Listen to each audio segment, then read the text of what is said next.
నమస్తే, welcome to yo-yo TV.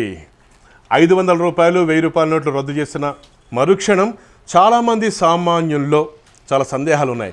వాటి నివృత్తి చేసే ప్రయత్నంలో యోయో టీవీ సమగ్రంగా వాటికి సంబంధించినటువంటి విశ్లేషణ, దానికి సంబంధించినటువంటి వివరాలు మీకు అందిస్తోంది. చాలామంది మా యోయో టీవీకి ఫోన్ చేస్తున్నారు. దానికి సంబంధించి మీకు ఇస్తున్నాం.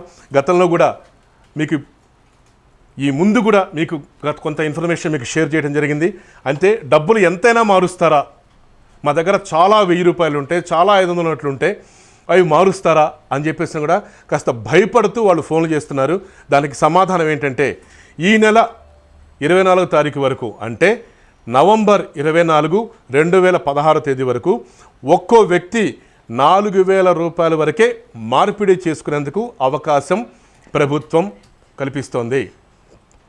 మళ్ళీ చెప్తున్నాను, ఈ నెల 24 నవంబర్ 24, 2016 ఈ వరకు ఒక్కో వ్యక్తి 4000 రూపాయల వరకే తమ డబ్బును 500ని 1000ని మార్చుకోవచ్చు.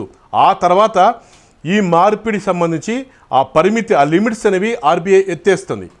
దానికి సంబంధించి మళ్ళీ విధి విధానం వాళ్ళు చెప్తారు. ఇప్పటి వరకు మాత్రం మీ దగ్గర ఉన్న అమౌంట్ వరకు 4000 రూపాయల వరకు మాత్రమే పరిమితి విధించారు. సో దీనికి సంబంధించి మరింత సమాచారం మరి కాసేపట్లో మళ్ళీ మీకు అప్డేట్ చేస్తాం. Don't forget to share, subscribe, like Yoyo TV.